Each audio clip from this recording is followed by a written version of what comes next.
ಶ್ರೀ ಗುರುಭ್ಯೋ ನಮಃ. ಇದು ಮಧ್ವ ವಿಜಯದ 52ನೇ ಭಾಗ. 51ನೇ ಭಾಗ ನಿನ್ನೆ ಮುಕ್ತಾಯಗೊಂಡಾಗ ಆ ವರಾಹ ಜಯಂತಿ ದಿವಸ 48ನೇ ಶ್ಲೋಕ 9ನೇ ಸರ್ಗದ್ದು ಅಲ್ಲಿ ಬಂದಿರುವಂಥ ಆ ಯಜ್ಞದ ವಿವರಣೆ, ಯಾಜ್ಯ, ಅನುವಾಕ್ಯ, ಪ್ರವರ್ಗ್ಯ, ಅಭಿಷ್ಟವ ಇತ್ಯಾದಿಗಳಿಗೆ ಸಂಬಂಧಪಟ್ಟಂಥ ಸಾಕಷ್ಟು ವಿಷಯಗಳನ್ನು ನಾವು ನೋಡಿದ್ವಿ. ಆಚಾರ್ಯರ ತಮ್ಮ ಹೋತೃವಾಗಿದ್ದರು, ಋಗ್ವೇದದ ಪುರೋಹಿತರಾಗಿದ್ದರು. ಆಚಾರ್ಯರ ಗುರುಪುತ್ರ ವಾಸುದೇವ ಅನ್ನುವರು ಪ್ರಾಯ ಅಧ್ವರ್ಯುವಿನ ಪಾತ್ರವನ್ನು ವಹಿಸಿದ್ರು. ಅವ್ರ ಹೆಸರು ಹಿಂದೆ ಬಂತು, ಆದರೆ ಅಲ್ಲಿ ಅಧ್ವರ್ಯುವಿನ ಪಾತ್ರ ವಹಿಸಿದ್ರು ಅಂತ ಬರಲಿಲ್ಲ. ಇವರಿಬ್ಬರದೇ ಹೆಸರು ಮುಖ್ಯವಾಗಿ ಬಂದಿದ್ದರಿಂದ ಒಬ್ಬರು ಅಧ್ವರ್ಯು, ಒಬ್ಬರು ಹೋತ ಆಗಿದ್ದಿರಬೇಕು ಅಂತ ಹೀಗೆ ತಿಳ್ಕೊಳ್ಬಹುದು. ಇವತ್ತು ಅದರ ಮುಂದಿನ ಶ್ಲೋಕ ನಾವು ನೋಡಬೇಕು.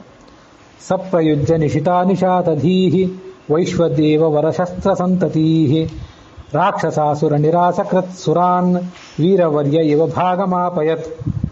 ಶ್ಲೋಕದಲ್ಲಿ ಕೆಲವು ಕಡೆ ವೈಶ್ವದೇವ ವರ ಶಾಸ್ತ್ರ ಸಂತತಿ ಅಂತೆಲ್ಲಾದ್ರೂ ಇದ್ರೆ ಶಾಸ್ತ್ರ ಅನ್ನೋ ಪಾಠ ಸರಿಯಾದ ಪಾಠ ಅಲ್ಲ. ವೈಶ್ವದೇವ ವರ ಶಸ್ತ್ರ ಸಂತತಿ ಅನ್ನೋ ಪಾಠನೇ ಉಚಿತವಾದ ಪಾಠ. ಇಲ್ಲದಾಗಿದ್ದು ತಿಳ್ಕೊಳ್ರಿ. ಇದು ಕೆಲವು ಮುದ್ರಿತ ಪುಸ್ತಕಗಳಲ್ಲಿ ಶ್ಲೋಕದಲ್ಲಿ ಶಾಸ್ತ್ರ ಸಂತತಿ ಅಂತಿದೆ, ಶಾ ಅಂತ ದೀರ್ಘ ಇದೆ, ಆದರೆ ವ್ಯಾಖ್ಯಾನಗಳಲ್ಲಿ ಶಸ್ತ್ರ ಸಂತತಿ ಅಂತ ಶ ಅಂತ ಹ್ರಸ್ವನೇ ಇದೆ. ಅದೇ ಉಚಿತವಾದ. ಹಿಂದೆ ಭೀಮಸೇನ ಅತ್ಯಂತ ನಿಶಿತವಾದ ಜರಾಸಂಧನ ವಧೆಯ ಬಳಿಕ ನಿಶಿತವಾದ ಶಸ್ತ್ರಗಳನ್ನು ಬಳಕೆ ಮಾಡಿ ಎಲ್ಲ ರಾಕ್ಷಸರನ್ನು, ದುಷ್ಟರಾದಂಥ ಎದುರಾಳಿಗಳನ್ನೆಲ್ಲ ದಮನ ಮಾಡಿ ಸಜ್ಜನರಾದಂಥ ರಾಜರನ್ನು ತನ್ನ ಕಡೆ ಸೆಳೆದುಕೊಂಡು ಯಜ್ಞ ಮಾಡಿದ. ಮತ್ತೆ ಎಲ್ಲ ದೇವತೆಗಳಿಗೂ ಕೂಡ ಆತ ಆಹುತಿಯನ್ನು ಕೂಡ ಕೊಡಿಸಿದ. ಅವನು ಆ ಯಜ್ಞದಲ್ಲಿ ಭಾಗವಹಿಸಿದ್ದ. ಅದರಂತೆ ಆಚಾರ್ಯರು ಕೂಡ ಇಲ್ಲಿ ಮಾಡಿದರು ಅನ್ನೋದು ವಿವರಣೆ. ಭೀಮಸೇನನು ಕೂಡ ನಿಶಿತವಾದ ಬುದ್ಧಿ ಇದ್ದವನು. ಆಚಾರ್ಯರು ಕೂಡ ಚುರುಕಾದಂಥ ಬುದ್ಧಿ ಇದ್ದವರು. ನಿಶಾತಧೀಹಿ ವೈಶ್ವದೇವ ವರ ಶಸ್ತ್ರ ಸಂತತೀಹಿ ಅಂತ ಮಾತು. ಈ ಶಸ್ತ್ರ ಅಂತಿದೆಯಲ್ಲ, ಶಸ್ತ್ರ ಅಂತ ಹ್ರಸ್ವ ಯಾಕೆ, ಹ್ರಸ್ವ ಸರಿ ಅಂತ ಯಾಕೆ ಹೇಳಿದೆ ಅಂತಂದ್ರೆ, ಶಸ್ತ್ರ ಅಂದ್ರೆ ನಮಗೀಗ ಗೊತ್ತಿರುವಂತೆ ಶಸ್ತ್ರಾಸ್ತ್ರಗಳು, ಆಯುಧಗಳು. ಆದರೆ ಶಸ್ತ್ರ ಅನ್ನೋ ಶಬ್ದಕ್ಕೆ ಅದೊಂದೇ ಅರ್ಥ ಅಲ್ಲ. ಶಸ್ತ್ರ ಅಂದ್ರೆ ಭಗವಂತನನ್ನು ಸ್ತೋತ್ರ ಮಾಡುವಂಥ ಮಂತ್ರಗಳಿಗೂ ಕೂಡ ಶಸ್ತ್ರ ಅಂತಲೇ ಹೆಸರು. ಶಂಸನ ಅಂತಂದ್ರೆ ಪ್ರಶಂಸೆ ಅಂತ ನಾವು ಕೇಳಿರ್ತೀವಲ್ಲ, ಆ ಪ್ರಶಂಸೆ ಮಾಡೋದು ಅಂದ್ರೆ ಭಗವಂತನ ಹೊಗಳೋದು. ಅದಕ್ಕೆ ಉಪಯೋಗ ಆಗುವಂಥ ಮಂತ್ರಗಳೇನಿವೆ ಅವಕ್ಕೂ ಶಸ್ತ್ರ ಅಂತಲೇ ಕರೀತಾರೆ. ವೈಶ್ವದೇವ ವರ ಶಸ್ತ್ರ ಸಂತತೀಹಿ. ಯಜ್ಞ ಮಾಡಲಿಕ್ಕೆ ಅನೇಕ ದೇವತೆಗಳನ್ನು ಅಲ್ಲಿ ಆಹ್ವಾನ ಮಾಡ್ತಾರೆ. ಆಹ್ವಾನ ಮಾಡಬೇಕಾದ್ರೆ ಅವರಿಗೆ ಬೇಕಾದ ಮಂತ್ರಗಳನ್ನೆಲ್ಲ ಉಪಯೋಗ ಮಾಡಬೇಕು. ಆ ಮಂತ್ರಗಳ ಮೂಲಕ ಅನೇಕ ಮಂತ್ರಗಳನ್ನು ಹೇಳಿ ರಾಕ್ಷಸಾಸುರ ನಿರಾಸಕೃತ್, ದುಷ್ಟಶಕ್ತಿಗಳನ್ನೆಲ್ಲ ದಮನ ಮಾಡಿ, ದುಷ್ಟಶಕ್ತಿಗಳು ಯಾವುದು ಕೂಡ ಅಲ್ಲಿ ಬರದೇ ಇರುವಂಥ ಯಜ್ಞದಲ್ಲಿ ತೊಂದರೆ ಕೊಡದೇ ಇರುವಂತೆ ಅವರು ನೋಡಿಕೊಂಡು ಸುರಾನ್ ಭಾಗಮಾಪಯತ್, ದೇವತೆಗಳಿಗೆ ಅವರು ಆಹುತಿಯನ್ನು ತಲುಪಿಸಿದರು. ಆಚಾರ್ಯರು ಅಲ್ಲೇ ಕೂತ್ಕೊಂಡಿದ್ರು, ಅವರೇ ಆ ಆಹುತಿಯನ್ನ ಆ ದೇವತೆಗಳಿಗೆ ಮುಟ್ಟುವಂತೆ ಮಾಡಿದರು. ಹಿಂದೊಂದ್ಸರಿ ಬೃಹದಾರಣ್ಯಕ ಉಪನಿಷತ್ತೋ ಛಾಂದೋಗ್ಯ ಉಪನಿಷತ್ತೋ ಯಾವುದೋ ಒಂದನ್ನು ಉಲ್ಲೇಖ ಮಾಡಿ ಹೇಳಿದ್ದೆ. ಬ್ರಹ್ಮ, ಇಂದ್ರ ಮೊದಲಾದ ಹೆಸರಿನ ರಾಕ್ಷಸರು ಕೂಡ ಇದ್ದಾರೆ. ಕೆಲವರು ರಾಕ್ಷಸರು ಇದ್ದಾರೆ. ಸಾಂಕಲ್ಪಿಕ ಸ್ವರ್ಗ ಅಂತ ಒಂದಿದೆ, ಅಲ್ಲಿಯೂ ಕೆಲವರು ರಾಕ್ಷಸರಿದ್ದಾರೆ. ಅವರಿಗೆ ಯಾರಿಗೂ ತಲುಪಬಾರದು ಈ ಆಹುತಿ. ಅದಕ್ಕೆ ಸರಿಯಾದ ರೀತಿಯಲ್ಲಿ ಅನುಸಂಧಾನಪೂರ್ವಕವಾಗಿ ಮಾಡಿದ ಯಜ್ಞ ಏನಿದೆ ಅದೇ ದೇವತೆಗಳಿಗೆ ಆಹುತಿಯನ್ನು ಸಲ್ಲಿಸ್ತದೆ ಹೊರತು ಇಲ್ಲದೇ ಇದ್ರೆ ಪದಾರ್ಥಗಳು ವ್ಯರ್ಥ, ಸುಮ್ಮನೆ ಹೊಳೆಯಲ್ಲಿ ಹೋಮ ಮಾಡಿದಂತೆ. ಆ ರೀತಿಯಾಗಿ ಸರಿಯಾದ ಅನುಸಂಧಾನ, ಸರಿಯಾದ ತಾರತಮ್ಯ ಜ್ಞಾನಪೂರ್ವಕವಾಗಿ ಯಜ್ಞ ಮಾಡಿ ದೇವತೆಗಳಿಗೆ ಆಹುತಿಯನ್ನು ತಲುಪಿಸಿದರು. ವೈಶ್ವದೇವ ವರ ಶಸ್ತ್ರ ಸಂತತಿ. ಆ ಯುದ್ಧದಲ್ಲಿ ಉಪಯೋಗ ಆಗುವಂಥ ಶಸ್ತ್ರಗಳಿವೆಯಲ್ಲ, ಅವು ಕೂಡ ಆ ಶಸ್ತ್ರಗಳಿಗೂ ಕೂಡ ದೇವತೆಗಳ ಸಂಬಂಧ ಇದೆ. ಯಾಕೆಂದ್ರೆ ಒಂದೊಂದು ದೇವತೆ ಒಂದೊಂದು ಅಸ್ತ್ರಕ್ಕೆ ಅಭಿಮಾನಿಯಾಗಿರ್ತಾನೆ. ಇಲ್ಲಿ ಆ ದೇವತೆಗಳನ್ನು ಕರೀಲಿಕ್ಕೆ ಬೇಕಾದಂಥ ವೇದ ವಾಕ್ಯಗಳೇನಿವೆ ಅವು ಆಯಾ ದೇವತೆಗಳಿಗೆ ಸಂಬಂಧಪಟ್ಟಿರ್ತವೆ. ಹೀಗೆ ವಿಶ್ವ ದೇವತೆಗಳು ಅಂದರೆ ಎಲ್ಲ ದೇವತೆಗಳು, ಅವರಿಗೆ ಸಂಬಂಧಪಟ್ಟಂಥ ಅನೇಕ ದೇವತೆಗಳನ್ನು ಕರೀತಾರೆ. ಈ ಹೋತೃ ಆದವನೇನಿರ್ತಾನಲ್ಲ, ಋಗ್ವೇದ ಪುರೋಹಿತ, ಅವನು ದೇವತೆಗಳನ್ನು ಪ್ರಶಂಸೆ ಮಾಡಲಿಕ್ಕೆ, ಕರೀಲಿಕ್ಕೆ ಉಪಯೋಗ ಮಾಡುವಂಥ ಮಂತ್ರಗಳಿಗೆ ಶಸ್ತ್ರ ಅಂತ ಕರೀತಾರೆ. ಮತ್ತೆ ಸಾಮಗರು ಅಂದ್ರೆ ಉದ್ಘಾತಗಳು ಇರ್ತಾರಲ್ಲ, ಸಾಮವೇದ ಪುರೋಹಿತರು, ಅವರು ಉಪಯೋಗ ಮಾಡುವಂಥ ಮಂತ್ರಗಳಿಗೆ ಸ್ತೋತ್ರ ಅಂತ ಕರೀತಾರೆ. ಹೀಗೆ ಸ್ತೋತ್ರ, ಶಸ್ತ್ರ ಎರಡನ್ನೂ ಕೂಡ ಯಜ್ಞದಲ್ಲಿ ಉಪಯೋಗ ಮಾಡ್ತಾರೆ. ಕೆಲವು ವಿಶಿಷ್ಟವಾದ ಇದು ಸಂಸ್ಕೃತ ಭಾಷೆಯಲ್ಲಿ ಮಾತ್ರ ಸಾಧ್ಯ. ಸಂಸ್ಕೃತದಲ್ಲಿ ಯಜ್ಞಕ್ಕೆ ಮತ್ತು ಯುದ್ಧಕ್ಕೆ ಬೇರೆ ಬೇರೆ ಶಬ್ದಗಳು ಇವೆ, ಒಂದು ಸಮಾನವಾದ ಶಬ್ದನೂ ಇದೆ. ಅದೇನಂದ್ರೆ ಅಧ್ವರ. ಅಧ್ವರ ಅಂದ್ರೆ ಯುದ್ಧವೂ ಹೌದು, ಯಜ್ಞವೂ ಹೌದು. ಹಾಗೆ ಶಸ್ತ್ರ ಅಂದ್ರೆ ಯುದ್ಧಕ್ಕೂ ಉಪಯೋಗ ಆಗ್ತದೆ, ಯಜ್ಞಕ್ಕೂ ಉಪಯೋಗ ಆಗ್ತದೆ. ಇದು ಸಂಸ್ಕೃತದ ಭಾಷೆ ಇರುವಂತ ಒಂದು ವೈಶಿಷ್ಟ್ಯ ಇದು. ಈ ದೇವತೆಗಳನ್ನ ಶಂಸನ ಮಾಡ್ಲಿಕ್ಕೆ, ಅಂದ್ರೆ ಪ್ರಶಂಸೆ ಮಾಡ್ಲಿಕ್ಕೆ ಉಪಯೋಗ ಆಗುವಂತಹ ವೇದ ವಾಕ್ಯಗಳಿವೆಯಲ್ಲ, ಅವು ಒಟ್ಟು 6 ಇವೆ ಅಂತ ಹೇಳ್ತಾರೆ. ಪ್ರಾತಃ ಸವನ, ಮಾಧ್ಯಂದಿನ ಸವನ ಮತ್ತು ತೃತೀಯ ಸವನ ಅಂತ 3 ಯಜ್ಞಗಳಿವೆ ಅಂತ ಹಿಂದೆ ಕೂಡ ಹೇಳಿದ್ದೆ. ಆ ಪ್ರಾತಃ ಸವನದಲ್ಲಿ ಅಂದ್ರೆ ಪ್ರಾತಃ ಕಾಲದ ಯಜ್ಞದಲ್ಲಿ ಉಪಯೋಗ ಆಗುವಂತಹ ಆಜ್ಯ ಶಸ್ತ್ರ, ಆಮೇಲೆ ಪ್ರಊಗ ಶಸ್ತ್ರ. ಪ್ರಊಗ ಅಂತಂದ್ರೆ ಪ್ರವು, ಇಲ್ಲಿ ವ ವಿ ವಿ ವು ಅಲ್ಲ, ಪ್ರಊಗ ಈ ಪ್ರಊಗ ಅನ್ನೋ ಒಂದೇ ಶಬ್ದವೇ, ಅಥವಾ ಇನ್ನೊಂದು ಯಾವುದು ಒಂದೋ ಎರಡು ಶಬ್ದ ಇದ್ದಿರಬೇಕು. ಸಂಸ್ಕೃತದಲ್ಲಿ ವಿಚಿತ್ರವಾದ ಶಬ್ದ. ನಡುವೆಯಲ್ಲೂ ಸ್ವರ ಬರೋದಿಲ್ಲ. ಆರಂಭದಲ್ಲಿ ಸ್ವರ ಬರ್ಬೋದು ಎಲ್ಲ ಕಡೆ. ಈಗ ಅಜ್ಞ ಆರಂಭದಲ್ಲಿ ಸ್ವರ ಬಂತು, ಅಜ್ಞ ನಡುವೆ ಸ್ವರ ಬಂದ್ಬಿಟ್ಟು ಅದು ಸಂಧಿ ಹೊಂದಿಬಿಡ್ತದೆ. ಈಗ ಪೂರ್ಣ ಪ್ರಜ್ಞಾ ಅಂತ ಬಂದ್ರೆ ಪೂ, ಅದು ಪ ಪ್ಲಸ್ ಉ, ಪ್ರಜ್ಞಾ ಪ್ರ ಪ್ಲಸ್ ಅ, ಅಲ್ಲಿದ್ದದ್ದೆಲ್ಲವೂ ಕೂಡ ಸೇರ್ಕೊಂಡು ಬಿಡ್ತದೆ. ಶುದ್ಧ ಸ್ವರವಾಗಿ ಅದು ಯಾವುದು ಉಳಿಯೋದಿಲ್ಲ ಯಾವ ಶಬ್ದದಲ್ಲಿಯೂ ಕೂಡ. ನೀವು ಸಂಸ್ಕೃತ ಎಲ್ಲಾ ಶಬ್ದಗಳನ್ನು ಪ್ರಯೋಗ ಮಾಡಿ ನೋಡ್ರಿ, ನಿಮ್ಮ ಹೆಸರನ್ನು ಹೇಳುವಂತಹ ಶಬ್ದಗಳಲ್ಲಿಯೂ ಕೂಡ ಸ್ವರ ಅತ್ಯಂತ ಶುದ್ಧವಾದ ರೂಪದಲ್ಲಿ ನಡುವೆ ಎಲ್ಲೂ ಉಳಿಯೋದಿಲ್ಲ. ಇದೊಂದೇ ಕಡೆ ಪ್ರ ಉ ಗ, ಇದು ಹಾಗೆ ನೋಡಿದ್ರೆ ಗುಣಸಂಧಿ ಆಗಿ ಪ್ರೋಗ ಆಗಬೇಕು, ಪ್ರೋಗ ಅಂತ ಆಗಬೇಕು. ಅದು ಆಗಿಲ್ಲ, ಅದೊಂದೇನೋ ವೈದಿಕವಾದಂತಹ ಒಂದು ಶಬ್ದ. ಪ್ರ ಉಗ ಶಾಸ್ತ್ರ. ಮಧ್ಯಂದಿನ ಸವನಕ್ಕೆ, ಮಾಧ್ಯಾಹ್ನದ ಯಜ್ಞಕ್ಕೆ ಮರುತ್ವತೀಯ ಶಸ್ತ್ರ ಮತ್ತು ನಿಷ್ಕೇವಲ್ಯ ಶಸ್ತ್ರ ಅಂತ. ತೃತೀಯ ಸವನಕ್ಕೆ ವೈಶ್ವದೇವ ಶಸ್ತ್ರ ಮತ್ತು ಅಗ್ನಿಮಾರುತ ಶಸ್ತ್ರ ಅಂತ. ಇಲ್ಲಿ ವೈಶ್ವದೇವ ವರಶಸ್ತ್ರ ಸಂತತಿ ಅಂತ ಹೇಳಿದ್ರಲ್ಲ, ಇಲ್ಲಿ ಬಂದು ವೈಶ್ವದೇವ ಅನ್ನೋ ಶಬ್ದ ಈ ತೃತೀಯ ಸವನಕ್ಕೆ ಸಂಬಂಧಪಟ್ಟಂತ, ಸಾಯಂಕಾಲದ ಸವನಕ್ಕೆ ಸಂಬಂಧಪಟ್ಟಂತ ವೈಶ್ವದೇವ ಅಂತ ಇದೆಯಲ್ಲ, ಅದಕ್ಕೂ ಇದಕ್ಕೂ ಏನು ಸಂಬಂಧ ಇಲ್ಲ. ಅದು ಬೇರೆ, ಸಾಯಂಕಾಲದ ವೈಶ್ವದೇವ ಶಸ್ತ್ರ ಬೇರೆ. ಈ ಶ್ಲೋಕದಲ್ಲಿ ಹೇಳಿದಂಥ ವೈಶ್ವದೇವ ವರಶಸ್ತ್ರ ಸಂತತಿ ಅನ್ನುವಲ್ಲಿ ವೈಶ್ವದೇವ ಅನ್ನೋ ಶಬ್ದ ಬೇರೆ. ವಿಶ್ವದೇವ ಸಂಬಂಧೀನಿ ತ್ರೀಣಿ ಶಸ್ತ್ರ ನಿಶ್ಚಂತೆ. ಎಲ್ಲ ದೇವತೆಗಳಿಗೂ ಸಂಬಂಧಪಟ್ಟಂತ 3 ಮಂತ್ರಗಳನ್ನ, 3 ಗುಂಪಿನ ಮಂತ್ರಗಳನ್ನು ಹೇಳ್ತಾರೆ. ವೈಶ್ವದೇವ ಮಂತ್ರ, ಅಗ್ನಿಮಾರುತ ಮಂತ್ರ ಮತ್ತು ಮರುತ್ವತೀಯ ಮಂತ್ರ ಅಂತ ಹೀಗೆ ಅದನ್ನು ವರ್ಣನೆ ಮಾಡ್ತಾರೆ. ಇಷ್ಟು ಅದ್ರ ಬಗ್ಗೆ ವಿವರಣೆ ಸಾಕು. ಹೀಗೆ ಭೀಮಸೇನನು ಕೂಡ ಆಗ ದೇವತೆಗಳಿಗೆ ಆಹುತಿ ತಲುಪುವಂತೆ ಮಾಡಿದ. ಈಗ ಇವರು ಕೂಡ ದೇವತೆಗಳಿಗೆ ಆಹುತಿ ತಲುಪುವಂತೆ ಮಾಡಿದರು. ಮತ್ತೆ ಹಿಂದೊಂದ್ಸರಿ ಹೇಳಿದ್ದೆ, ಇಲ್ಲಿ ಹೋತೃವಿನ ಪಾತ್ರ ಬಂತು, ಅಧ್ವರ್ಯುವಿನ ಪಾತ್ರ ಬಂತು. ಉದ್ಗಾತ ಯಾರಾಗಿದ್ರು ಅಂತ ಇಲ್ಲಿಲ್ಲ. ಆದ್ರೆ ಸಾಮಾನ್ಯವಾಗಿ ಎಲ್ಲಾ ಉದ್ಗಾತಗಳಲ್ಲಿಯೂ ಕೂಡ ಮುಖ್ಯ ಪ್ರಾಣನೇ ಉದ್ಗಾತವಾಗಿರ್ತಾನೆ. ಅದನ್ನು ಛಾಂದೋಗ್ಯ ಉಪನಿಷತ್ತು, ಬೃಹದಾರಣ್ಯಕ ಉಪನಿಷತ್ತಿಗೆ ಅನುಸಾರವಾಗಿ ಆವಾಗ ಹೇಳಿದ್ದೆ. ಆ ಯಜ್ಞಕ್ಕೆ ಸಂಬಂಧಪಟ್ಟಂತ ಸಾಮ ಯಾರ ಅಧೀನ ಅಂತ ಮಹಾಭಾರತದಲ್ಲಿ ಬಂದಾಗ, ಯಕ್ಷ ಪ್ರಶ್ನೆಯಲ್ಲಿ ಬಂದಾಗ ಪ್ರಾಣನೇ ಅದರ ಸಾಮಕ್ಕೆ ನಾಯಕ ಅಂತ ಹೇಳಿದ್ದೆ ಹಿಂದೆ. ಹಾಗಾಗಿ ಎಲ್ಲೇ ಯಾರೇ ಉದ್ಗಾತ್ರಗಳು, ಬೇರೆ ಯಾರೇ ನಿಮ್ಮಂತ ಪುರೋಹಿತರಾಗಿರ್ಲಿ, ಅಲ್ಲೆಲ್ಲ ನಿಂತು ಉದ್ಗಾತ್ರವಾಗಿದ್ದು ಭಗವಂತನನ್ನು ಉದ್ಗಾನ ಮಾಡುವವನೇ ಅವನು. ಅರ್ಧನಾರೀನ ರೂಪನಾದ ಮುಖ್ಯ ಪ್ರಾಣನೇ ಅಲ್ಲಿ ಉದ್ಗಾತ್ರವಾಗಿರ್ತಾನೆ ಅಂತ ಅಲ್ಲಿ ಬಂದಿತ್ತು. ಹೀಗೆ ಅದು 49ನೇ ಶ್ಲೋಕ. ಹೀಗೊಂದು ಯಜ್ಞ ಆಯಿತು. ಮುಂದೆದ್ದು ವಾಯುನಾತ್ರಿರಪಿ ಪೂರ್ವಪಾಯಿನ ಸರ್ವದೈವ ತಜಿತಾತರಸ್ವಿನ ಯೋಪರೋಕ್ಷ ವಪುಷಾಪ್ಯಪೇಕ್ಷಿತ ಕೋತ್ರ ವರ್ಣಯತಿ ತಮ್ಮ ಮಹಾಕೃತಂ. ವಾಯುದೇವ ಸ್ವಯಂ ಪ್ರತ್ಯಕ್ಷ ರೂಪದಿಂದ ನಿಂತು ಮಾಡಿಸಿದ ಯಜ್ಞ ಇದು. ಆತ ಅಪರೋಕ್ಷವಾಗಿ ನಿಂತು ಮಾಡಿಸಿದ ಯಜ್ಞ, ನಿಮ್ಮಲ್ಲಿ ಸನ್ನಿಹಿತನಾಗಿ ನಿಂತು ಮಾಡಿಸಿದ ಯಜ್ಞವೇ ಭಾರೀ ಪ್ರಮಾಣದಲ್ಲಿ ದೊಡ್ಡ ದೊಡ್ಡ ಯಜ್ಞ ಆಗಿರ್ತದೆ. ಸ್ವಯಂ ತಾನೇ ಮುಂದೆ ನಿಂತು ಯಜ್ಞ ಮಾಡಿಸಿಬಿಟ್ರೆ ಆ ಯಜ್ಞದ ಮಹಿಮೆಯನ್ನು ಏನಂತ ಹೊಗಳೋದು ಅಂತಾರೆ ನಾರಾಯಣ ಪಂಡಿತರು. ಯಾಕೆ ಅಂತಂದ್ರೆ, ಯಾರು ಎಂಥ ವಾಯು ಅವನು? ವಾಯುನ ತ್ರಿರಪಿ ಪೂರ್ವಪಾಯಿನ. ಸೋಮಯಾಗಗಳು ಹಿಂದೆ ನಡೆದಾಗ, ದೇವತೆಗಳ ನಡುವೆ ಸೋಮಯಾಗ ನಡೆದಾಗ, ಆ ಸೋಮಯಾಗದ ಆಹುತಿಯನ್ನು ಮೊದಲು ಯಾರಿಗೆ ಕೊಡಬೇಕು, ಪ್ರಧಾನ ಆಹುತಿ ಯಾರಿಗೆ ಅಂತ ಒಂದು ಪ್ರಶ್ನೆ ಬಂತಂತೆ. ಭಗವಂತನಿಗೆ, ಸಪತ್ನೀಕನಾದ ಭಗವಂತನಿಗೆ ಪ್ರಧಾನ ಆಹುತಿ ಅಂತ ಅನ್ನೋದಂತೂ ಇದ್ದಿದ್ದೆ, ಅದ್ರ ಬಗ್ಗೆ ಏನು ವಿವಾದ ಇಲ್ಲ. ಅದಾದ ಬಳಿಕ ಯಾರಿಗೆ? ಮುಂದೆ ಚತುರ್ಮುಖ ಬ್ರಹ್ಮ ಮತ್ತು ಮುಖ್ಯ ಪ್ರಾಣ ಸಮಾನ ತರಗತಿಯಲ್ಲಿದ್ದವರಿಗೆ. ಅದು ಎಲ್ಲರಿಗೂ ಗೊತ್ತಿದ್ದೇ. ಆದರೆ ದೇವತೆಗಳು ಆ ಮುಖ್ಯ ಪ್ರಾಣನ ಹಿರಿಮೆಯನ್ನು ತೋರಿಸ್ಲಿಕ್ಕಾಗಿ ಒಂದು ಸ್ಪರ್ಧೆ ಮಾಡಿದ್ರಂತೆ. ಅದು ಅನೇಕ ಬಾರಿ ದೇವತೆಗಳು ಮಾಡ್ತಿರ್ತಾರೆ. ಆದ್ರಿಂದ ಯಾರು ಜ್ಯೇಷ್ಠರು, ಯಾರು ಕನಿಷ್ಠರು, ಯಾರು ಮುಖ್ಯರು ಅಂತೆಲ್ಲ ಗೊತ್ತಾಗುವಂತ ಒಂದು ವ್ಯವಸ್ಥೆ ಮಾಡಿರ್ತಾರೆ. ಅವಾಗ ಅವ್ರು ಏನ್ ಮಾಡಿದ್ರಂತೆ, ಇದು ಐತರೇಯ ಬ್ರಾಹ್ಮಣದಲ್ಲಿ ಬರುವಂತ ಒಂದು ದೊಡ್ಡ ಗದ್ಯ, ಒಂದು 10-15 ವಾಕ್ಯ ಇರುವಂಥದ್ದು. ಬ್ರಾಹ್ಮಣ ಅಂದ್ರೆ ಏನು? ಸಂಹಿತ, ಆರಣ್ಯಕ, ಬ್ರಾಹ್ಮಣ, ಉಪನಿಷತ್ತು ಅಂತ ವೇದದಲ್ಲಿ 4 ಭಾಗ. ಈ ಋಕ್ ಸಂಹಿತ, ಇದು ಸಂಹಿತ ಅಂತೆಲ್ಲ ಅಂತೀವಲ್ಲ, ಇದು ಸಂಹಿತ. ಆಮೇಲೆ ಆರಣ್ಯಕ ಅಂತ ಮತ್ತೊಂದಿದೆ. ಇದು ಐತರೇಯ ಆರಣ್ಯಕ, ಐತರೇಯ ಬ್ರಾಹ್ಮಣ ಅಂತ ಹೀಗೆಲ್ಲ ನೋಡ್ತೀವಿ. ಈ ಬ್ರಾಹ್ಮಣದಲ್ಲಿ ಬರುವಂತಹ ಕೆಲವು ಮಾತುಗಳೇ ಇವು ಈಗ ನಾವು ಸದ್ಯ ನೋಡ್ಬೇಕಾದದ್ದು. ಉಪನಿಷತ್ತು ಅಂದ್ರೆ ಎಲ್ಲರಿಗೂ ಗೊತ್ತಿದೆ. ಈಶ, ತಲವಕಾರ, ಷಟ್ಪ್ರಶ್ನೆ ಇತ್ಯಾದಿ ಉಪನಿಷತ್ತುಗಳು. ಸಂಹಿತ ಅಂತನ್ನೋದು ದೇವತೆಗಳನ್ನು ಸ್ತೋತ್ರ ಮಾಡ್ಲಿಕ್ಕಾಗಿರ್ತದೆ.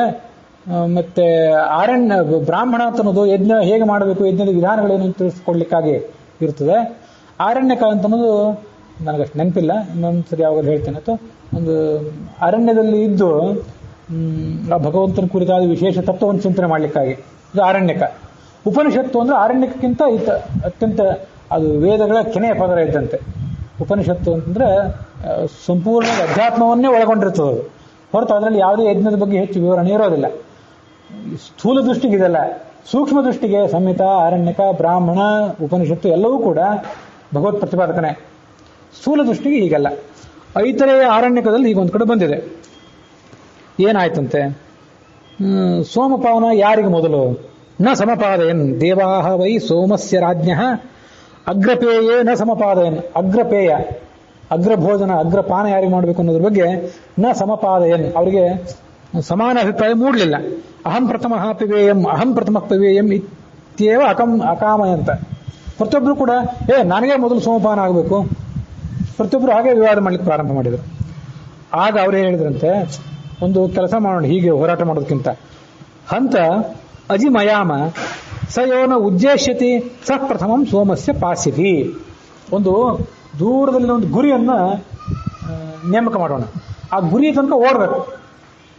ಯಾರು ಮೊದಲು ಓಡ್ತಾರ ಆ ಗುರಿಯನ್ನು ತಲುಪ್ತಾರ, ಯಾರು ನಮ್ಮಲ್ಲಿ ವೇಗಶಾಲಿಯ ಅವನಿಗೆ ಸೋಮಪಾನದ ಮುಖ್ಯಾಧಿಕಾರ ಕೊಡೋಣ.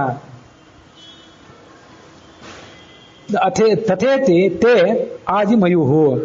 ಅವರು ಆಜಿ ಅಂದ್ರೆ ಅದೊಂದು ಗುರಿ. ಆ ಗುರಿಯನ್ನು ಅವರು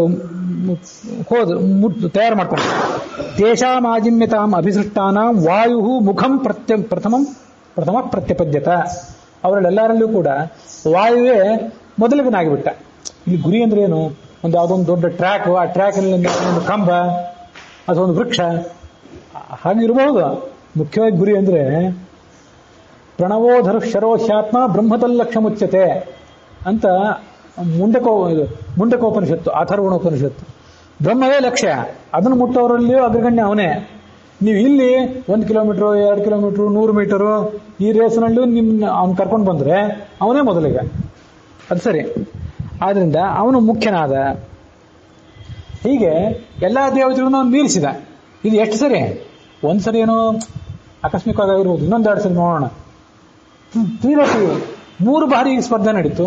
3 ಬಾರಿಯೂ ಕೂಡ ತನ್ನ ದಾಖಲೆಯನ್ನು ಅವನೇ ಉಳಿಸಿಕೊಂಡ. ಅವನ ದಾಖಲೆಯನ್ನು ಬೇರೆ ಯಾವ ದೇವತೆಯೂ ಕೂಡ ಮುರ್ಲಿಕ್ಕೆ ಸಮರ್ಥನಾಗಲಿಲ್ಲ. ಅದಕ್ಕಾಗಿ ವಾಯುವಿನ ತೀರಪಿ ಪೂರ್ವಪಾಯಿನ 3 ಬಾರಿಯೂ ಕೂಡ ಈ ದೇವತೆಗಳನ್ನು ಸೋಲಿಸಿ ಸೋಮಪಾನವನ್ನು ಮೊದಲು ಮಾಡಿದವನು. ಸರ್ವ ದೈವತ ಜಿತ, ಎಲ್ಲಾ ದೇವತೆಗಳನ್ನು ಗೆದ್ದವನು. ತರಸ್ವಿ, ಅತ್ಯಂತ ವೇಗಶಾಲಿ. ಅಂಥ ವಾಯು ಅಪರೋಕ್ಷ ವಪುಷ, ಪ್ರತ್ಯಕ್ಷವಾಗಿ ಮಧ್ವನ ರೂಪದಲ್ಲಿ ನಿಂತುಕೊಂಡು ಯಜ್ಞ ಸಾಂಗವಾಗಿ ನಡೀಲಿ, ಬಂದ ವಿಘ್ನಗಳನ್ನು ನಾನು ಪರಿಹಾರ ಮಾಡ್ತೀನಿ ಅಂತ ನಿಂತಿದ್ದಾರೆ. ಯಾರಾದರೂ ವಾಗ್ಯುದ್ಧದಲ್ಲಿ ತೊಡಗಿದರೆ ಅವರನ್ನು ದಮನ ಮಾಡಲಿಕ್ಕೂ ಇದ್ದಾರೆ. ಯಾರಾದ್ರೂ ದುಷ್ಟ ಶಕ್ತಿಗಳು ಬಂದರೆ ಅವುಗಳನ್ನು ಕೂಡ ಓಡಿಸ್ಲಿಕ್ಕೆ ಅವರು ಇದ್ದು ಆ ಯಜ್ಞವನ್ನು ಸಾಂಗವಾಗಿ ನೋಡಿಕೊಂಡ್ರು. ಕೋತ್ರ ವರ್ಣಯತಿ ತಮ್ಮ ಮಹಾಕೃತಂ, ಆ ಮಹಾಯಜ್ಞದ ವೈಭವವನ್ನ ನಾವೇನು ವರ್ಣನೆ ಮಾಡೋದು, ಅಷ್ಟು ಅದ್ಭುತವಾದಂತಹ ಯಜ್ಞ ಅದು ಅಂತ ಅದ್ರ ಬಗ್ಗೆ ವರ್ಣನೆ ಮಾಡ್ತಾರೆ. ಅದು 50ನೇ ಶ್ಲೋಕ. ಹೀಗಿದ್ದು ನಾನು ಐತರೇಯ ಆರಣ್ಯಕದ್ದು ಹೇಳಿದೆ. ಅದಲ್ಲದೆ ಋಗ್ವೇದದಲ್ಲಿ ಬರುವಂತಹ ಕೆಲವು ಮಾತುಗಳು ಇವೆ.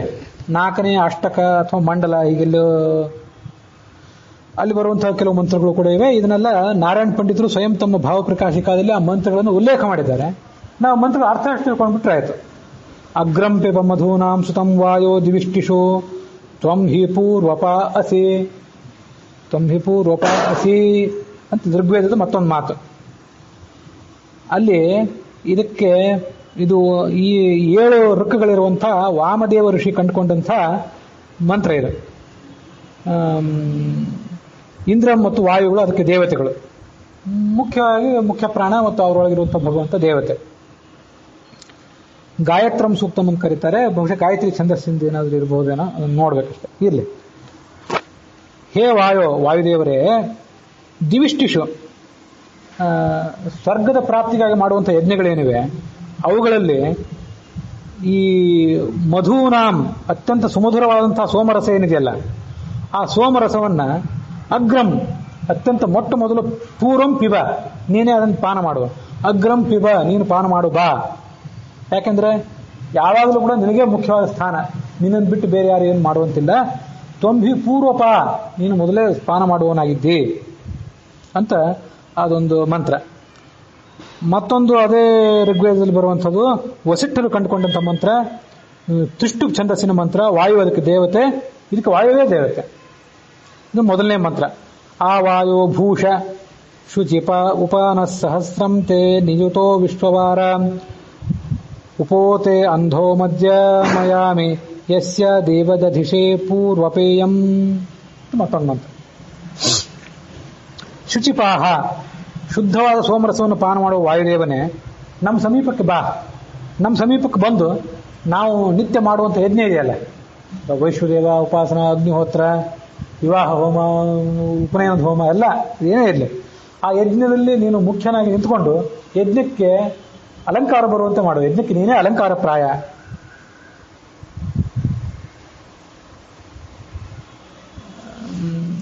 ಮದ್ಯಂ ಅಂದ್ರೆ ಅತ್ಯಂತ ಸಂತೋಷವನ್ನು ಕೊಡುವಂತಹ ಸೋಮರಸ ಏನಿದೆಯಲ್ಲ, ಅಂಧಃ ಅಂದ್ರೆ ಆಹಾರ. ಅದು ಯಾವ ಆಹಾರ ಅಂದ್ರೆ ಸೋಮ ಅನ್ನುವಂಥ ಆಹಾರ. ಅದನ್ನ ಊತೆ ಅಯಾಮಿ, ನಿನಗೆ ಇದನ್ನು ನಾನು ತಂದು ಕೊಡ್ತೇನೆ ಪಾತ್ರದಲ್ಲಿ. ಅದು ಸೋಮರಸ ಹಾಕಿಡ್ಲಿಕ್ಕೆ ಒಂದು ಪಾತ್ರ ಇರ್ತದೆ, ಆ ಪಾತ್ರವನ್ನು ನಿನಗೆ ತಂದು ಕೊಡ್ತೇನೆ, ನೀನು ಇದನ್ನು ನೀನು ಮೊದಲನೇದಾಗಿ ಪಾನ ಮಾಡು ಅಂತ ವಾಯುದೇವನ ಕುರಿತು ಹೇಳಿದ ಮಂತ್ರ. ತುಂಬಾ ಅಪೂರ್ವವಾದ ಮಂತ್ರಗಳು. ಇಂಥ ವಿಶಿಷ್ಟವಾದ ಸಂಗತಿಗಳನ್ನೇ ಹೆಕ್ಕಿ ಹರಿಕಥಾಮೃತಸಾರದಲ್ಲಿ ಭಗವಂತನ ಮಹಿಮೆಯನ್ನ, ವಾಯುದೇವನ ಮಹಿಮೆಯನ್ನ ಜಗನ್ನಾಥದಾಸರು ಹೇಳಿದ್ದಾರೆ. ಹಾಗೆ ಅಡವಿ ಆಚಾರ್ಯರು ಕೂಡ ತಮ್ಮ ಗ್ರಂಥದಲ್ಲಿ ಇಂಥ ವಿಷಯಗಳನ್ನೇ ಹೇಳಿರ್ತಾರೆ. ಅದು ಈ ವಿಷಯವನ್ನು ಅಲ್ಲಿ ಯಾರು ಹೇಳಿಲ್ಲ. ಅಲ್ಲಿ ಹೇಳಲಿಲ್ಲ ಅಂದ್ರೆ ಅವ್ರಿಗೆ ಏನು ಅವಾಗ ಹೇಳಬೇಕು ಅಂತ ಅಪೇಕ್ಷೆ ಬಂತು, ಅದನ್ನ ಹೇಳಿದ್ರು. ಹೇಳದಿದ್ರೆ ಅವ್ರಿಗೆ ಗೊತ್ತಿಲ್ಲ ಅಂತಲ್ಲ. ಅಂದ್ರೆ ಇನ್ಯಾಕೆ ಹೇಳಿದೆ ಅಂತಂದ್ರೆ, ಯಾವುದಾದ್ರೂ ಒಂದು ವಿಶಿಷ್ಟ ಸಂದರ್ಭದಲ್ಲಿ ಆದರೂ, ಜೀವಮಾನದಲ್ಲಿ ಒಮ್ಮೆ ಆದರೂ ಒಂದು ಮುಖ್ಯ ಪ್ರಾಣನ ಅಭಿಷೇಕ ಮಾಡುವಾಗ, ಮುಖ್ಯ ಪ್ರಾಣನಿಗೆ ಆರತಿ ಮಾಡುವಾಗ ಇಂಥ ಶ್ಲೋಕಗಳನ್ನ ಬಾಯ್ಪಾಠ ಮಾಡಿದ್ರೆ ಸರಿ, ಇಲ್ಲೇ ಒಂದು ವಾಕ್ಯದಲ್ಲಿ ಬರ್ಕೊಂಡಾದ್ರು. ಯಾಕಂದ್ರೆ ಅದು ಈ ಶ್ಲೋಕ ಎಲ್ಲ ವಾಯುದೇವ ಆಗ ಯಜ್ಞದಲ್ಲಿ ತೆಗೆದುಕೊಂಡಂಥ ಪ್ರಧಾನ ಪಾತ್ರ, ಮತ್ತೆ ತಾನು ಮಧ್ವಾವತಾರದಲ್ಲಿ ತೆಗೆದುಕೊಂಡಂಥ ಪ್ರಧಾನ ಪಾತ್ರ, ಅದನ್ನು ನೆನಪಿಸುವಂಥ ಶ್ಲೋಕಗಳು. ಐತರೆಯ ಆರಣ್ಯಕದ್ದು ಮತ್ತೆ ಋಗ್ವೇದದ್ದು. ಯಾವುದಾದ್ರೂ ಒಮ್ಮೆ, ಅತಿ ಅಪರೂಪಕ್ಕಾದ್ರೂ ಒಮ್ಮೊಮ್ಮೆ ಇಂಥವ್ರನ್ನ ಹೇಳಬೇಕು. ಋಷಭ ಸೂಕ್ತ ಆಯಿತು, ಆಮೇಲೆ ಮನ್ಯು ಸೂಕ್ತ ಆಯಿತು. ನಾನು ಅದನ್ನು ಹಿಂದೆ ಎಷ್ಟೋ ಸರಿ ಹೇಳಿದ್ದೆ. ಮನ್ಯು ಸೂಕ್ತ ಅಂದ್ರೆ ಭೀಮಸೇನ ದುಶಾಸನನ್ನು ಸದೆ ಬಡಿಯುವಾಗ ಕಂಡುಕೊಂಡದ್ದು, ಅದಕ್ಕೆ ನರಸಿಂಹ ದೇವತೆ, ವಾಯು ಕೂಡ ದೇವತೆ. ಮತ್ತೆ ಋಷಭ ಸೂಕ್ತ, ಋಷಭಂ ಮಾಸಮಾನಾನಂ ಅಂತ ಸೂಕ್ತ ಇದೆಯಲ್ಲ, ಅದನ್ನ ಭೀಮಸೇನ ದುರ್ಯೋಧನನ ಸದೆ ಬಡಿಯುವಾಗ ಕಂಡುಕೊಂಡದ್ದು. ಅಂತೂ ಪ್ರಧಾನ ಶತ್ರುಗಳು ದುರ್ಯೋಧನ ದುಶ್ವಾಸನ, ಅವರಿಬ್ಬರನ್ನ ಸದೆ ಬಡಿಯುವಾಗ ಕಂಡುಕೊಂಡ ಎರಡು ಮಂತ್ರಗಳು ಮನ್ಯು ಸೂಕ್ತ ಮತ್ತೆ ಋಷಭ ಸೂಕ್ತ. ಮನ್ಯು ಸೂಕ್ತ ಸ್ವಲ್ಪ ದೊಡ್ಡದಿದೆ, ಋಷಭ ಸೂಕ್ತ ಸಣ್ಣದಿದೆ. ಅವುಗಳ ಮಹಿಮಾ ಅಲ್ಲಿ ತಾತ್ಪರ್ಯ ನಿರ್ಣಯದಲ್ಲಿ ಬಂದಿದೆ. ಅಂಥ ಕೆಲವು ವಿಶಿಷ್ಟವಾದ ಸೂಕ್ತಗಳು, ಹೋಮಾನ ಸೂಕ್ತ, ಬಳಿತ ಸೂಕ್ತ, ಹಾಗೆ ಈ ಋಗ್ವೇದದ ಈ ಮಂತ್ರಗಳು ಯಾವಾಗಾದರೂ ಒಂದು ವಿಶಿಷ್ಟವಾದ ಸಂದರ್ಭದಲ್ಲಿ ಆದರೂ ನಾವಿಂಥದ್ದನ್ನೆಲ್ಲ ಬಳಕೆಗೆ ತರಬೇಕು. ಅಂದರೆ ನಾವು ಮಾಡಿದ್ದು ಅಧ್ಯಯನ ಅದು ಕಾರ್ಯರೂಪಕ್ಕೆ ಬಂದಂತೆ ಆಯಿತು. ಯಾಕೆ ಈ ಯಜ್ಞವನ್ನು ಮಾಡಿಸಿದ್ರು ಆಚಾರ್ಯರು? ಅವರು ಅನೇಕ ಗ್ರಂಥಗಳನ್ನು ರಚನೆ ಮಾಡಬೇಕಾಗಿತ್ತು, ಪ್ರತಿವಾದಿಗಳನ್ನೆಲ್ಲ ದಮನ ಮಾಡಬೇಕಾಗಿತ್ತು. ಈ ಗ್ರಂಥವನ್ನು ರಚನೆ, ಈ ಯಜ್ಞವನ್ನು ಮಾಡಿಸೋದು ಏನು ಅವರ ಉದ್ದೇಶ ಅಂತಂದ್ರೆ, ಬ್ರಹ್ಮವೇದನ ನಿವಿಷ್ಟಚೇತಸಾಂ ಕರ್ಮ ತತ್ರ ಕರಣಾಂತರಂ ಭವೇತ್ ಜ್ಞಾಪಯನ್ನಿತಿ ಪರಾತ್ಮವೇದಕಃ ಕರ್ಮ ಧರ್ಮಮಪಿ ಸಹ್ಯಚೀಕರತ್. ಆಚಾರ್ಯರ ಉದ್ದೇಶ ಏನಾಗಿತ್ತಂದ್ರೆ, ಪರಮಾತ್ಮನ ಕುರಿತಾದ ತತ್ವಜ್ಞಾನವನ್ನು ಪಡ್ಕೊಳ್ಬೇಕು ಅಂತ ಯಾವ ಸಾಧಕರು ಜಿಜ್ಞಾಸುಗಳು ಹೊರಟಿರ್ತಾರಲ್ಲ, ಅವರಿಗೆ, ಬ್ರಹ್ಮ ಜಿಜ್ಞಾಸೆ ಮಾಡುವವರಿಗೆ ಕರ್ಮ ತತ್ತ ಕರಣಾಂತರಂ ಭವೇತ್. ಕರ್ಮ ಅಂತ ಅನ್ನೋದು ಒಂದು ಸಾಧನ. ತತ್ವಜ್ಞಾನ ಬರಲಿಕ್ಕೆ ಅನೇಕ ಸಾಧನಗಳಿವೆ, ಅದರಲ್ಲಿ ಕರ್ಮವು ಕೂಡ ಒಂದು ಪ್ರಧಾನವಾದಂಥ ಅನಿವಾರ್ಯವಾದ ಸಾಧನ. ನಮಗೆ ವಿಶೇಷವಾಗಿ ಕರ್ಮಯೋಗಿಗಳು ಅಂತ ಅನ್ಸ್ಕೊಂಡಿರುವಂಥ ಮನುಷ್ಯರಿಗೆ, ಜ್ಞಾನಯೋಗಿಗಳಾದಂಥ ದೇವತೆಗಳಿಗೂ ಜ್ಞಾನಯೋಗಿಗಳಾದಂತಹ ಯೋಗಿಗಳು ಮತ್ತು ಭಕ್ತಿ ಯೋಗಿಗಳಾದಂತಹ ದೇವತೆಗಳು ಅವರಿಗೂ ಕರ್ಮ ಇದೆ. ನಮಗಂತೂ ಕರ್ಮಯೋಗಿಗಳು ಅನಿಸ್ಕೊಂಡಂಥವರಿಗೆ ಕರ್ಮ ಬೇಕೇ ಬೇಕು. ಅದನ್ನೆಲ್ಲ ಹರಿಕಥಾಮೃತಸಾರದಲ್ಲಿ ಭಾಗವತ ತಾತ್ಪರ್ಯದ ಅನುಸಾರವಾಗಿ ಹೇಳಿದ್ದೆ. ಜ್ಞಾನಯೋಗ, ಕರ್ಮಯೋಗ, ಭಕ್ತಿಯೋಗ ಅಂದ್ರೆ ಏನು ಅಂತ ಅನ್ನೋದನ್ನು. ಹೀಗೆ ಕರ್ಮವೂ ಕೂಡ ಒಂದು ಮುಖ್ಯವಾದ ಸಾಧನ ಅನ್ನೋದನ್ನು ತಿಳಿಸ್ಲಿಕ್ಕಾಗಿ ಪರಾತ್ಮ ವೇದಕ, ಆ ಪರಮಾತ್ಮನನ್ನ ತಿಳಿಸುವಂಥ ಸ್ವರೂಪ ಇದ್ದವರು, ಪರಮಾತ್ಮನನ್ನು ತಿಳಿಸ್ಲಿಕ್ಕಾಗಿ ಬಂದವರು ಇವರು. ಅವರು ಕರ್ಮವನ್ನು ಕೂಡ ಮಾಡಿ ತೋರಿಸಿದ್ರು. ಅವರು ಸ್ವಯಂ ಯಜ್ಞ ಮಾಡುವಂತಿಲ್ಲ, ಸನ್ಯಾಸಿ ಆದ್ದರಿಂದ ಆಹುತಿ ಹಾಕುವಂಗಿಲ್ಲ, ನಿರಗ್ನಿ ಆದ್ರಿಂದ ಅವರು ತಾವು ಅಡಿಗೆ ಮಾಡ್ಕೊಳ್ಳುವಂತಿಲ್ಲ, ಮತ್ತೆ ಯಜ್ಞದಲ್ಲಿ ಆಹುತಿ ಹಾಕೊಳ್ಳುವಂತಿಲ್ಲ, ಅಗ್ನಿಯನ್ನು ಬಿಟ್ಟು ಬಿಟ್ಟಿರ್ತಾರೆ, ಅಗ್ನಿ ತ್ಯಾಗ ಮಾಡಿಬಿಟ್ಟಿರ್ತಾರೆ. ಆದ್ರಿಂದ ಅವರು ನಿಂತು ಮಾಡಿಸಿದ್ರಷ್ಟೇ. ಹಾಗೆ ಆಮೇಲಿನ ಕಾಲದಲ್ಲಿ ಕೂಡ ಅನೇಕ ಜನ ಸನ್ಯಾಸಿಗಳು ತಮ್ಮ ಮಾರ್ಗದರ್ಶನದಲ್ಲಿ ಯಜ್ಞ ಮಾಡಿಸೋದು ಕಂಡು ಬಂದಿರ್ತದೆ. ವಿದ್ಯಾಮಾನ ತೀರ್ಥರು ಈಗ ಒಂದು 30-40 ವರ್ಷದಿಂದ ನವದೆಹಲಿಯಲ್ಲಿ ವಿಶ್ವಶಾಂತಿ ಯಾಗ ಅಂತ ಒಂದು ದೊಡ್ಡ ಯಜ್ಞ ಮಾಡಿಸಿದ್ರು, ಮಾಡಿಸೋದು ಕಂಡು ಬಂದಿರ್ತದೆ. ಈಗ ಏನು ಹಾಗಾದ್ರೆ ಈ ತತ್ವಜ್ಞಾನಕ್ಕೆ ಕಾರಣ ಏನು ಅಂತಂದ್ರೆ ಶ್ರವಣ, ಅಂದ್ರೆ ನಾವು ಇನ್ನೊಬ್ಬರ ಮೂಲಕ ಶ್ರವಣ ಮಾಡೋದು ಅಥವಾ ನಾವಾಗೇ ಓದೋದು, ಇದು ಶ್ರವಣ. ಆಮೇಲೆ ಮನನ, ಓದಿದ್ದನ್ನ ಚೆನ್ನಾಗಿ ಮೆಲುಕು ಹಾಕಿ ಅದನ್ನು ದೃಢ ಮಾಡ್ಕೊಳ್ಳೋದು, ಇದಕ್ಕೆ ಮನನ ಅಂತ ಕರೀತಾರೆ. ಶ್ರವಣ, ಮನನ, ಮುಂದೆ ಧ್ಯಾನ, ಕೂತ್ಕೊಂಡು ಧ್ಯಾನ ಮಾಡೋದು. ಆ ಧ್ಯಾನ ಆದ ಬಳಿಕ ಸಾಕ್ಷಾತ್ಕಾರ ಕೊನೆಗೆ. ಆತ್ಮಾವಾರೇ ದುಷ್ಟವ್ಯ, ಅವನನ್ನು ನೀವು ನೋಡಬೇಕು. ಹೇಗೆ ನೋಡ್ಬೇಕಂದ್ರೆ ಶ್ರೋತವ್ಯೋ ಮಂತವ್ಯೋ ನಿಧಿಧ್ಯಾಸಿತವ್ಯ. ಗುರಿ ಏನನ್ನು ಮೊದಲು ಹೇಳಿದ್ರು, ಅದಕ್ಕೆ ಕಾರಣ, ಅದಕ್ಕೆ ಸ್ಟೆಪ್ಗಳೇನು ಅಂತಂದ್ರೆ ಶ್ರವಣ ಮಾಡ್ರಿ, ಮನನ ಮಾಡ್ರಿ, ಧ್ಯಾನ ಮಾಡ್ರಿ. ಅದರಲ್ಲಿ ಕರ್ಮನೂ ಕೂಡ ಒಂದು ಮುಖ್ಯವಾದ್ದು. ವಸ್ತುತಃ ಕರ್ಮ ಹಾಗೆ ನೋಡಿದರೆ ಜ್ಞಾನ ಸಾಧನೆಗಳಲ್ಲಿ ಅತ್ಯಂತ ಸಣ್ಣದು, ಆದರೆ ನಾವು ಅದನ್ನು ಬಿಡುವಂತಿಲ್ಲ. ಈ ಬ್ರಹ್ಮಸೂತ್ರ ಭಾಷ್ಯದಲ್ಲಿ ಆಚಾರ್ಯ ಒಂದು ಶ್ಲೋಕ ಉದಾಹರಣೆ ಕೊಡ್ತಾರೆ. ಕರ್ಮಣ ತ್ವಧಮ ಪ್ರೋಕ್ತಃ ಪ್ರಸಾದ ಶ್ರವಣಾದಿಭಿ ಮಧ್ಯಮ ಜ್ಞಾನ ಸಂಪತ್ಯಾತು ಉತ್ತಮ ಮತಃ ಅಂತ ಶ್ಲೋಕ ಉದಾಹರಣೆ ಕೊಡ್ತಾರೆ. ಕರ್ಮ ಮಾಡಿದ್ರಿಂದ ಭಗವಂತ ಪ್ರೀತ ಆಗ್ತಾನೆ ಆಗೋದಿಲ್ಲ ಅಂತಲ್ಲ, ಆದ್ರೆ ಭಗವಂತನ ಪ್ರಸಾದ ಏನಿದೆಯಲ್ಲ ಅದು ಅಧಮ ಪ್ರಸಾದ, ತೀರಾ 3ನೇ ಗ್ರೇಡಿನ ಪ್ರಸಾದ ಅದು. ಶ್ರವಣಾದಿಭಿ, ಕೇವಲ ಶ್ರವಣ ಮಾಡೋದು, ಶ್ರವಣ ಮಾಡೋದ್ರ ಮೂಲಕ, ಮನನ ಮಾಡೋದ್ರ ಮೂಲಕ ಏನು ಭಗವಂತನ ಅನುಗ್ರಹ ಆಗ್ತದಲ್ಲ, ಎಷ್ಟು ತಿಳಿಲಿ ಬಿಡ್ಲಿ, ಸತ್ಕಥಾ ಕಾಲಕ್ಷೇಪ ಆಗಬೇಕು, ತಿಳಿಲಿ ಬಿಡ್ಲಿ, ಭಗವಂತನ ಕಥೆಗಳನ್ನು ಕೇಳೋದ್ರಲ್ಲಿ ತೊಡಕೊಳ್ಳೋದೇನಿದೆಯಲ್ಲ ಅದು 2ನೇ ಕರ್ಮಕ್ಕಿಂತ ಹೆಚ್ಚಿನ ಸಂತೋಷವನ್ನು ಭಗವಂತನಿಗೆ ಕೊಡುವಂಥದ್ದು. ಪ್ರಸಾದ ಶ್ರವಣಾದಿಭಿ ಮಧ್ಯಮ ಉತ್ತಮ ಜ್ಞಾನ ಸಂಪತ್ಯ. ಶ್ರವಣ ಮಾಡಿದರೆ ಈ ಜನ್ಮದಲ್ಲಿ ಜ್ಞಾನ ಆಗಲಿಲ್ಲ, ಮನುಷ್ಯ ಸಾಧನದ ಹಂತದಲ್ಲಿ ಬೇರೆ ಬೇರೆ ಹಂತದಲ್ಲಿ ಇರ್ತಾನಲ್ಲ, ಹಾಗಾಗಿ ಅವನಿಗೆ ಶ್ರವಣ ಮಾಡಿದ ಕೂಡಲೇ ಜ್ಞಾನ ಆಗಿಬಿಡ್ತದೆ ಅಂತ ಖಾತ್ರಿ ಇಲ್ಲ. ಆದರೆ ಬಿಡುವಂತಿಲ್ಲ, ಆ ಮಾರ್ಗದಲ್ಲಿ ಮುನ್ನಡೆಯೋದೆ. ಯಾವಾಗ ಅವನಿಗೆ ಜ್ಞಾನ ಆಗಿಬಿಡ್ತದಲ್ಲ, ಸ್ಪಷ್ಟವಾದ ಜ್ಞಾನ, ಅದು ಉತ್ತಮ ಪ್ರಸಾದ ಅಂತ ಹೀಗೆ ಆಚಾರ್ಯರು ಉಲ್ಲೇಖ ಮಾಡಿದಂಥ ಒಂದು ಶ್ಲೋಕ.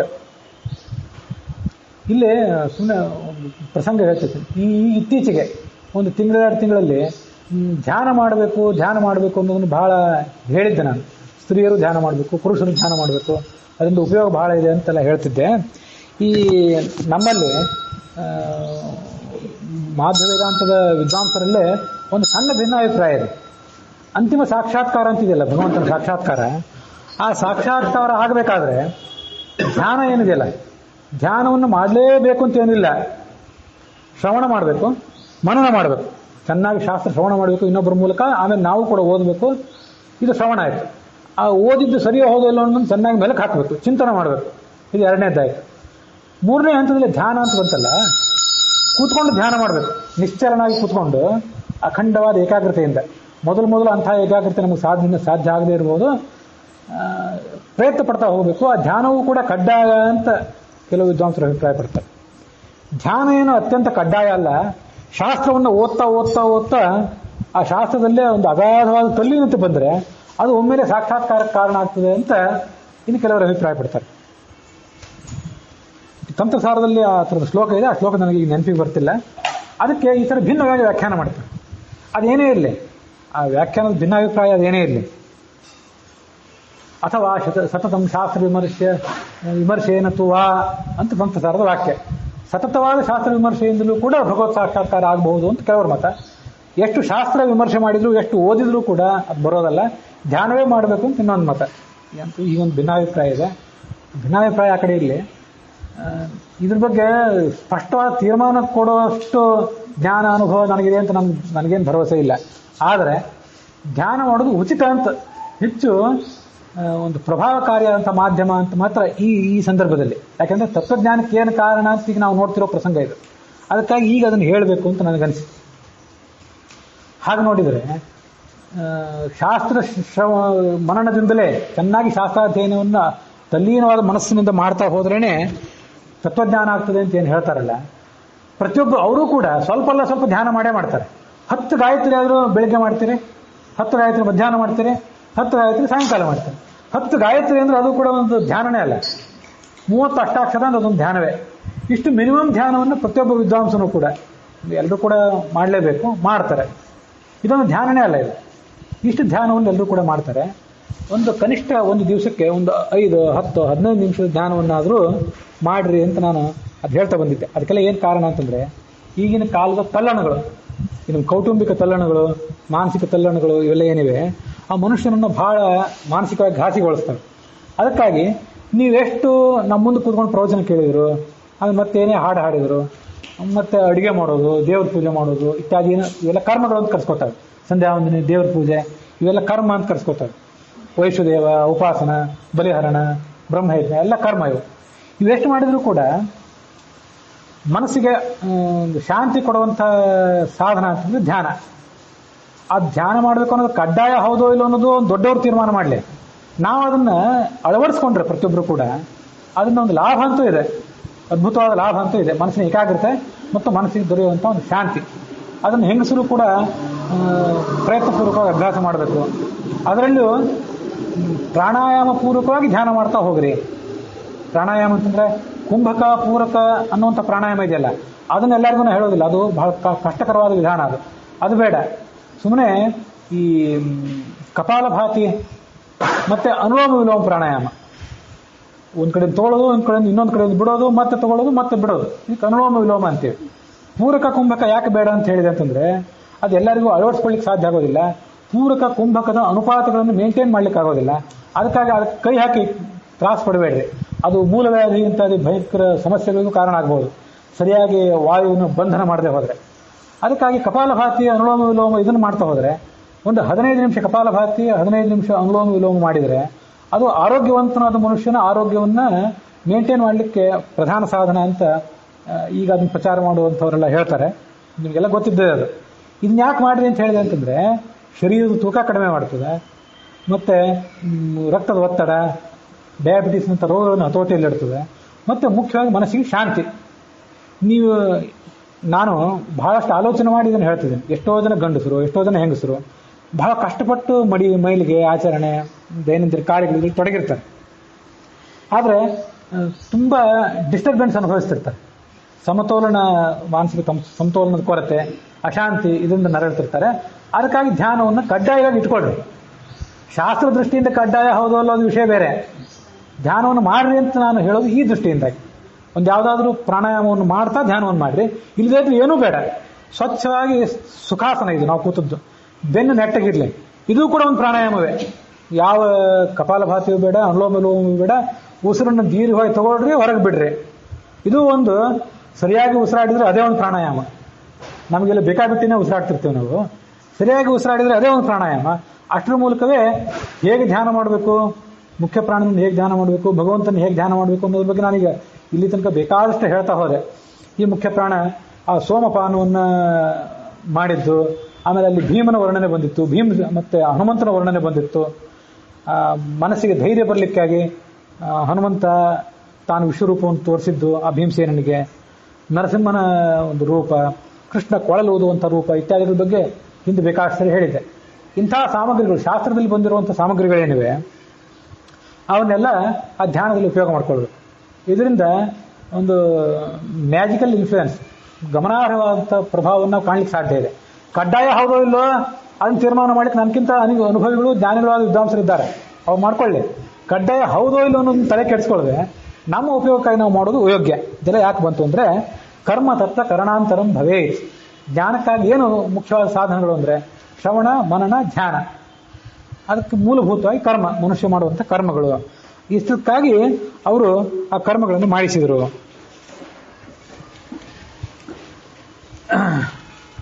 ಅನ್ನುವಲ್ಲಿಗೆ ಈ 9ನೇ ಸರ್ಗದ 51ನೇ ಶ್ಲೋಕ ಇದು ಮುಕ್ತಾಯ ಕಂಡಿದೆ. ಇದು ಗಣೇಶ ಚತುರ್ಥಿ. ಆ ಗಣೇಶನು ಕೂಡ ಆಕಾಶಕ್ಕೆ, ಬುದ್ಧಿಗೆ ಪ್ರೇರಕ, ಆಕಾಶದ ಅಭಿಮಾನಿಯಾದವನು, ಬುದ್ಧಿಗೆ ಪ್ರೇರಕನಾದವನು. ದೇವಾ ಸಜಾಯ ಮುಚ್ಚಂತೆ ಅಂತ.